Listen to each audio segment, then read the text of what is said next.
What is up, fans out there? Fragrances everywhere. Thanks for joining me here on my channel. Sincerest apologies for delay.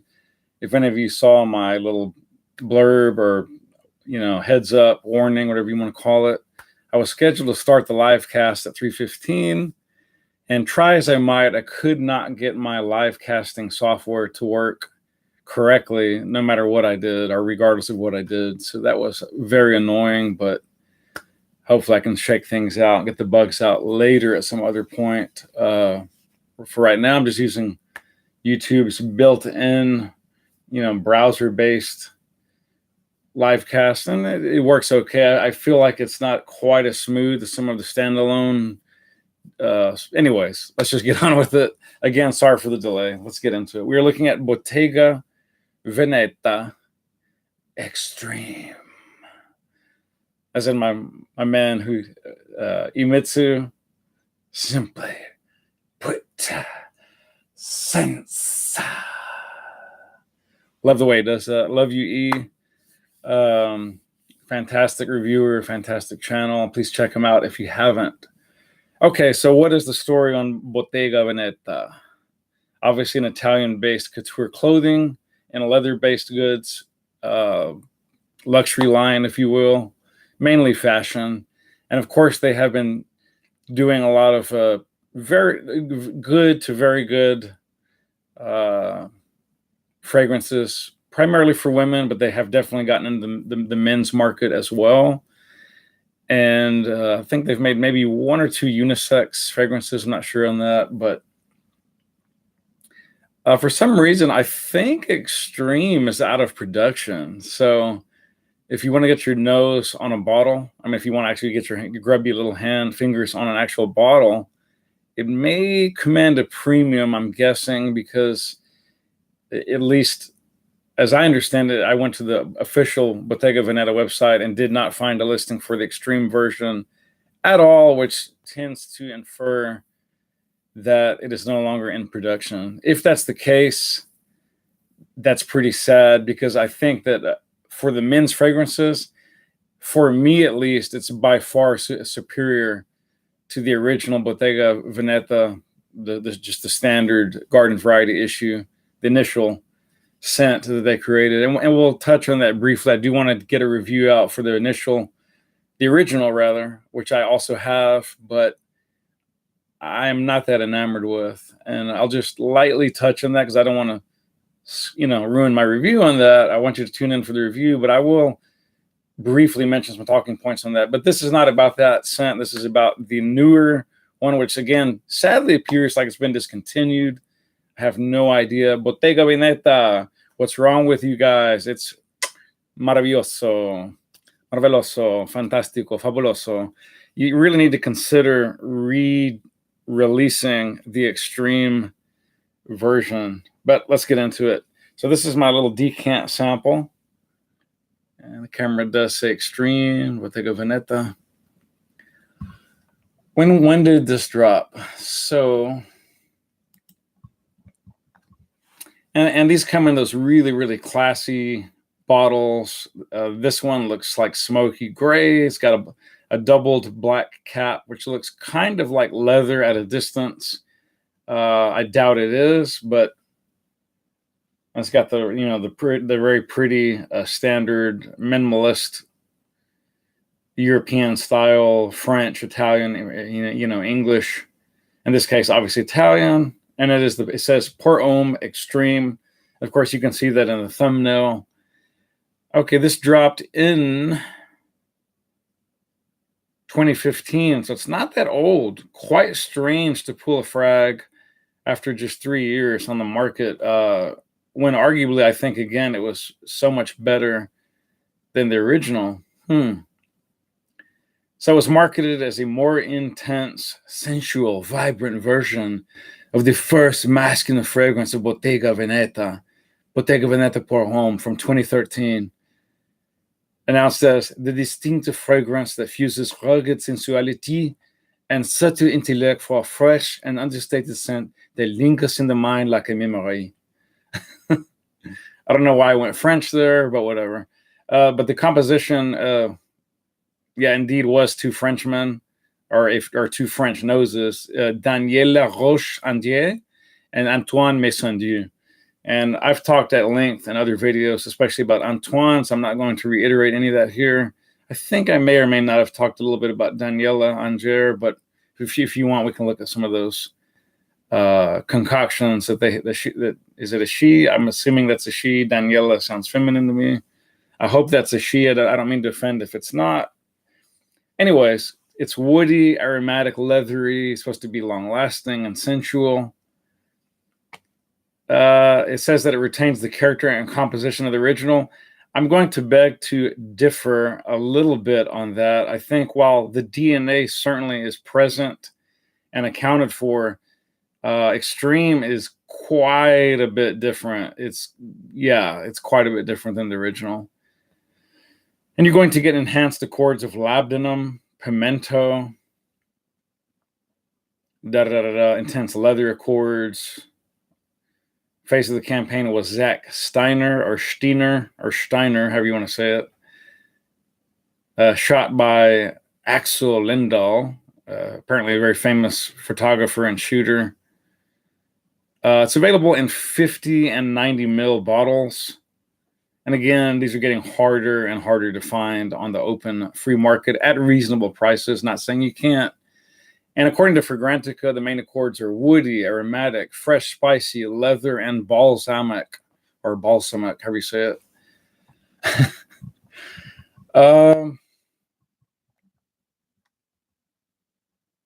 Okay, so you're supposed to be getting pine tree in here, fir in the opening. Base has quite a healthy dollop of leather. I think opening, top notes also include juniper, which I really, really love.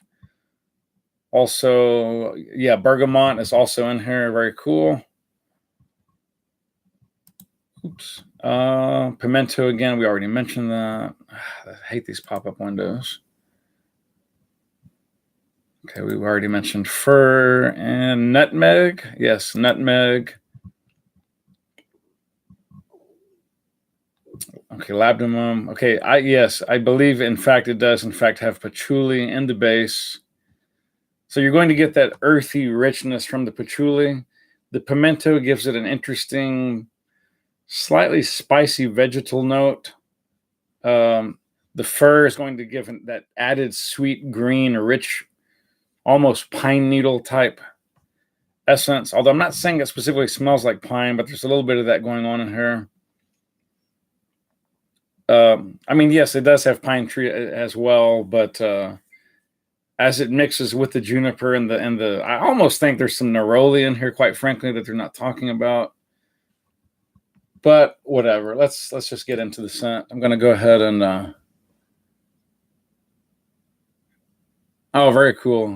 Mike, acronym MSBITET, which stands for Bitcoin Ethereum, states that, or says, Roja Fetish just arrived in my mail. Wow. Yeah, man, Roja, awesome. Sort of a throwback meets modern type nose creator. Yeah, some of the best stuff in the world, honestly, and some of the priciest as well. Let's get into this. I've used this before, so this is not a surprise to me, but wow. Woo. That juniper along with that fir and pine and patchouli just opening up with almost a hidden accord of minimalist oud.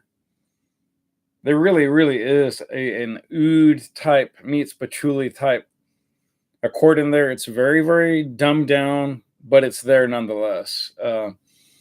This is, and then that leather is just so animalic.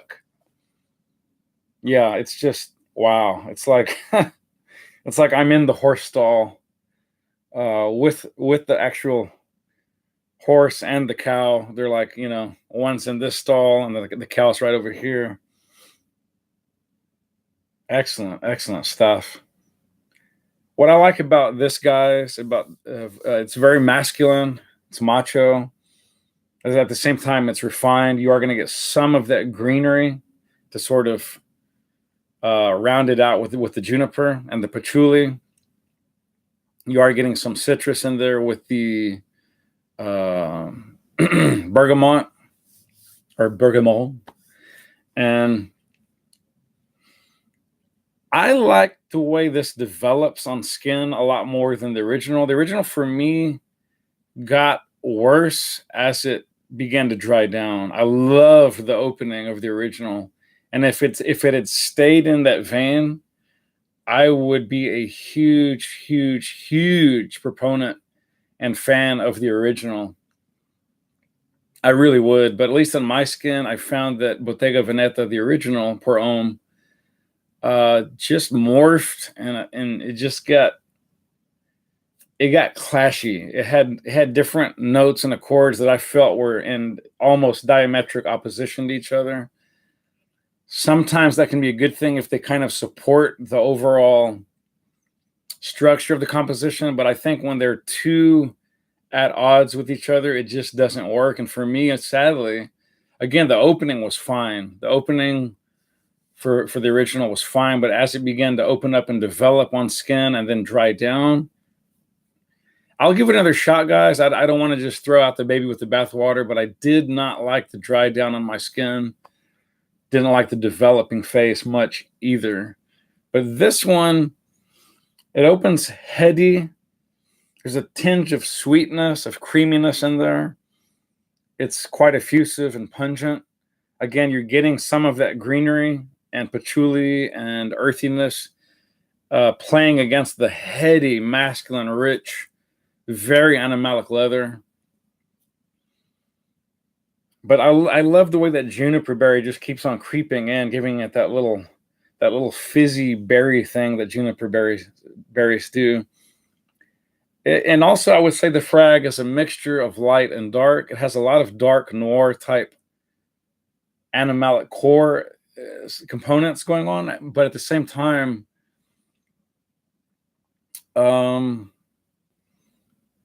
there's some lightness about it. It's not just all dark. It's not just all heavy.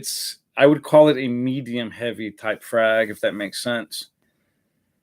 It smells couture. It smells niche. It smells expensive, which it should. Not that it's the most expensive frag. They're not, but they're not cheap either. They're not as cheap as most designer scents. So I think when you're doling out, anywhere north of 125, 150. Yeah, I'm sorry, Mike. I don't have the bottle currently. I just have this decant. But you can check out the thumbnail or just go online and give yourself a search into your preferred browser search bar, and it'll come up with the very, very beautiful bottle.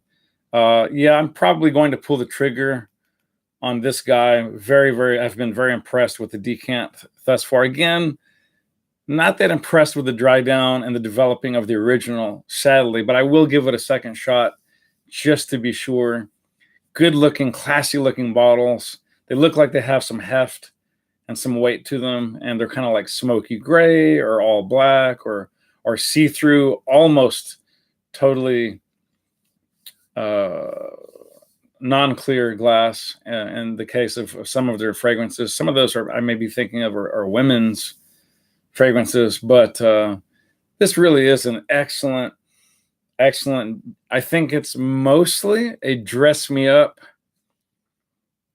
type scent. I think it would be better served for date night, funerals. Just kidding, Mike. Maybe. Really anything that's formal or serious, business meeting, maybe that might be, if you're in Europe, it depends which part of Europe. It kind of depends which crowd you're in. I know that in England and Ireland and Scotland, sometimes really heavy macho scents are not really looked upon all that favorably in serious business settings with other older gents. So just know your market, know your levels, know who are you hanging around, who are you meeting up, how important is it to fit in, blend in, or just make a strong statement. And some of those crowds, guys, you're not going to want to make maybe this level of a statement, because although, again, it is quite refined, it is still very pungent, quite animalic. Just beware, be a little bit cautious. I would say you could probably get away with wearing this fragrance in nearly any setting. But if that's the case, again, just if you're going to be closed up in cubicles with lots of other coworkers and you're in, let's say, Japan or South Korea or China, really heavy, pungent masculine fragrances probably aren't, nor parts of Europe are not going to go over real well. If you're in the Middle East, you probably have a lot more luck because these types of scents are a lot more par for the course. That goes for India as well. Again, though, if you're just going to be using it for sophisticated events, ballrooms, clubs, dance events, date night, or the bedroom, haha, ooh la la, I think this is a fantastic fragrance for sure. And if this doesn't get your other significant other randy, I don't know what will, except maybe a lot of tequila or scotch or vodka, or just take your pick, right? Mike writes, "Am I a Lakers fan?" Yeah, okay. I am okay, but I'm just an NBA fan in general. I definitely am a huge LeBron James fan, but a book behind me, Lakers. I'm not sure, Mike. I don't see a Lakers book in the background. I could be missing it.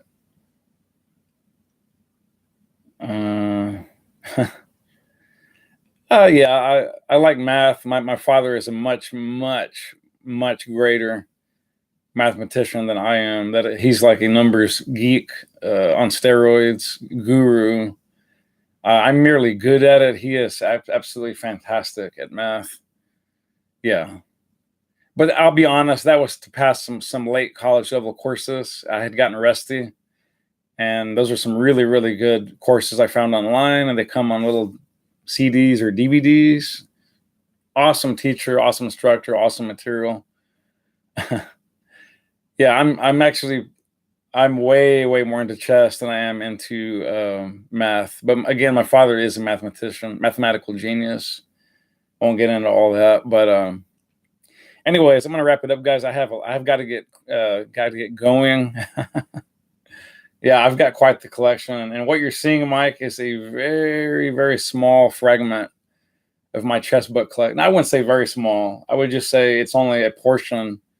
It's about what you're saying is probably only about a third of my chess book collection. I've been playing chess on and off since I was about 6 or 7 years old, and for some reason, when I got into middle school, I just pretty much left chess behind and never came back to it until I was way past college age. I have no idea why I did that, but it happened, and yeah, I've been trying to make up for lost time and lost ground.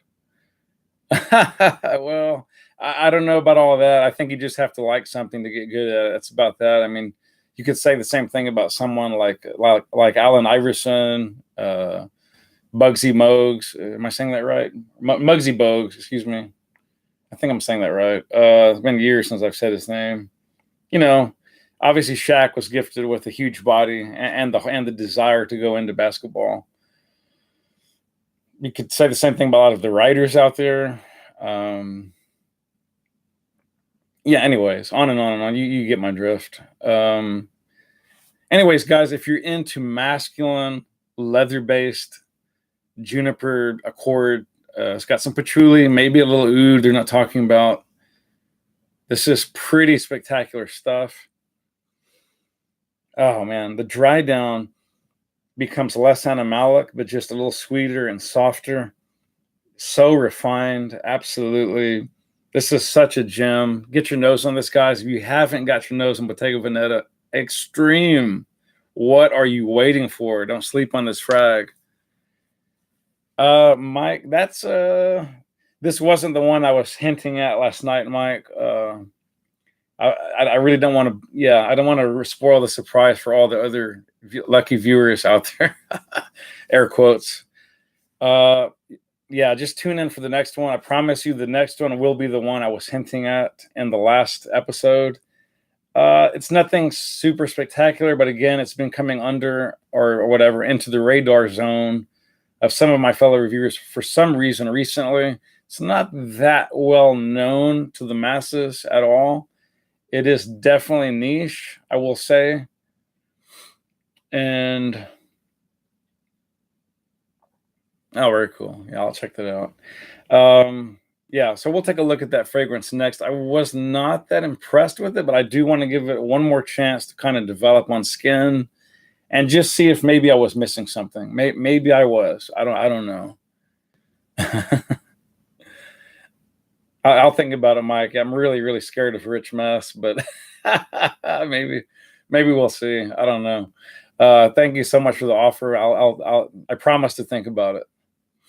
And yeah, we're going to be looking at a niche frag for sure next time. One that I was not that impressed with, but again, like I said, I want to give it one more chance before I decide how I totally feel about it. And sometimes even after I do that, I do change my opinion on fragrances. Even as late as, like a year or two later, I'll come back to a fragrance and say, well, now I kind of see it. Now I kind of get it. Now I kind of understand it better, if that makes sense. Anywho, I got to get going. I'm already running late. Thanks for so much for stopping by. This is a little more in line with the time I wanted to spend today on my live cast. I'll see you next time, guys. Thank you so much. Get your nose on Bottega Veneta Extreme. Spray often, spray well. Live life on your terms and not somebody else's. Why should you? Love you guys. Peace out.